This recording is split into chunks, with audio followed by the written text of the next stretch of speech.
fascinated by the industrial hum that was always around me. Even everything from my father's electric shaver, which was zzz all the time, to the electric space heater in our metal trailer. When I was about 9, I was taken on a tour of the Ford Motor Company main assembly plant at the River Rouge. And there I saw my first machine press. A machine press is a giant, basically, it's a metal foundation and a giant piece of very heavy metal cut in a form. And then you put what's about to become a fender in the middle, and it crashes down, and you pull out the formed metal and put another piece in. I loved that sound.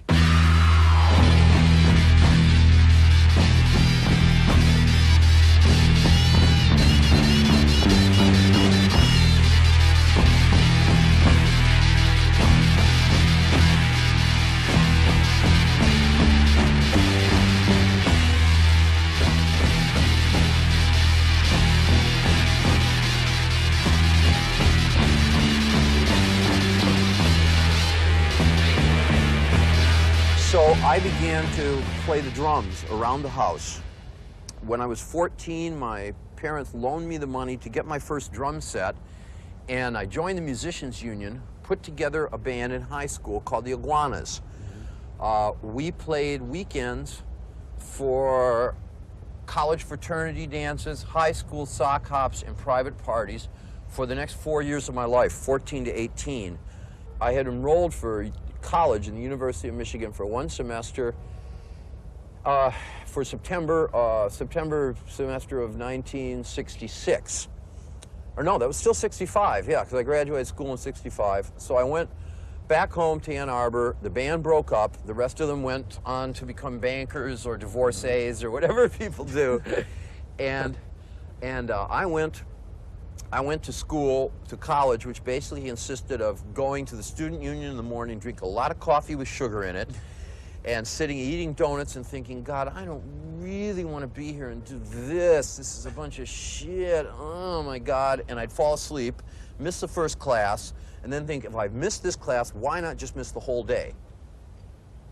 At the same time, I was playing in a band called the Prime Movers. I did that for about 6 months until I passed my 19th birthday in April, and I thought, I've gotten everything out of this town I can.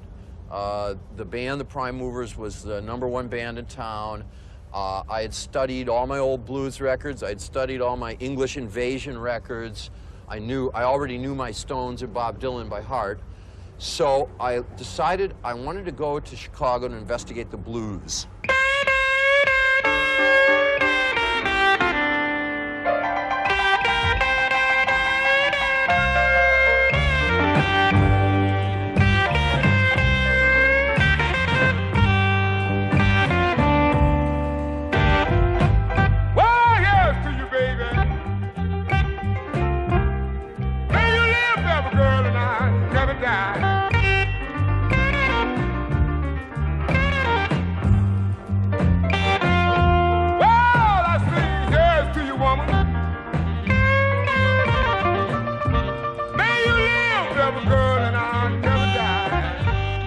What impressed me about the Chicago blues at the time, and this is a very important turning point in my life, was the way when these men played the music, it almost dripped off their fingers like tree sap, like honey.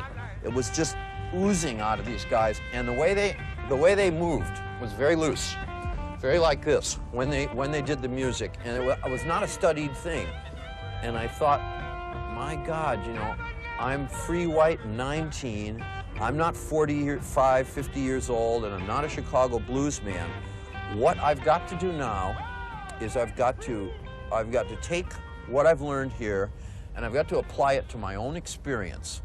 I'm going to go home to Detroit, and I'm going to find 3 or 4 guys who are not impressed with the music scene, who do not want to imitate British bands, who do not want to do cover songs, and we're going to make a music that'll blow the roof off our town. Do some Stooges song. Oh, yeah. If you want to give your opinion on that. It's one. Yeah. That's great.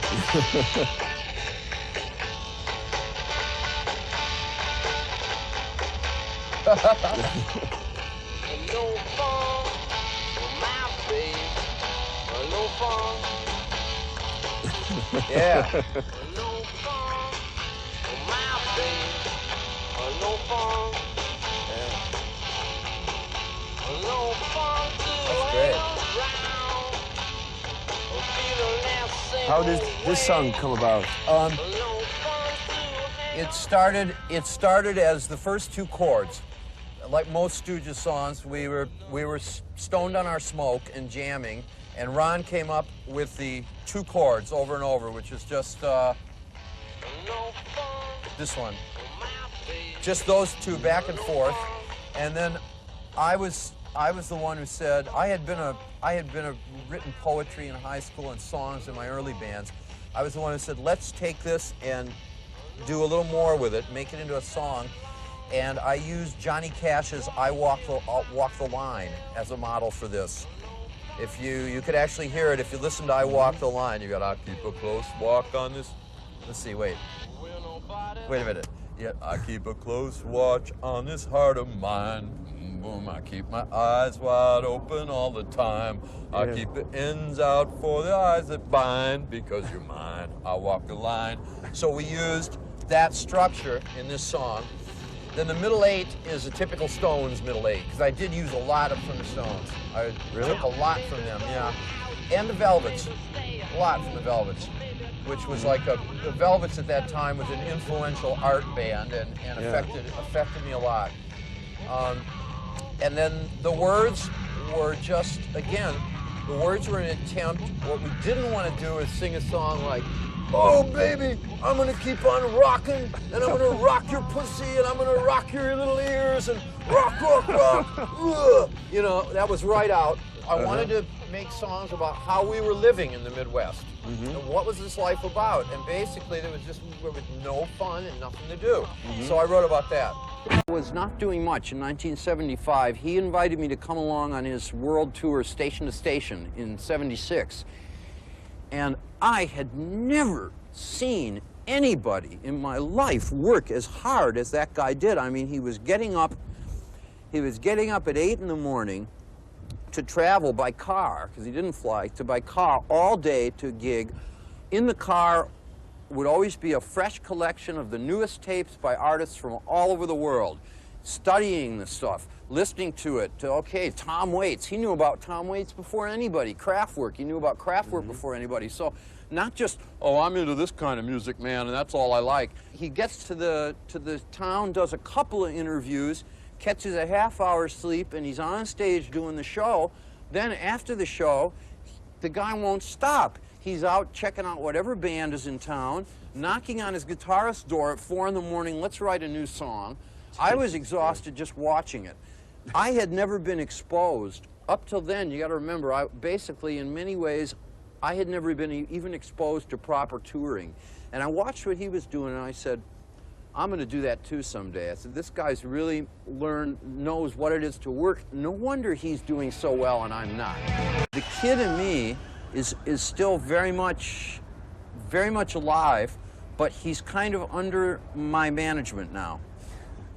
And when I get excited about a subject or talking, I'll talk like I'm talking to you. My voice even goes up a couple octaves. If I'm going to control myself, then I speak in a lower register, like this. The face becomes more calm. The eyes contract. Suspicion sets in. My mind is sizing up the people around me, what I'm doing, and how it may profit me. But then we're back to the other. You see what I mean? So you've got these two people, and that's kind of how I keep it together. What I'm going to concentrate on now for about the next year is going out and playing gigs, because I'd like to, oh, give me some coffee, will ya?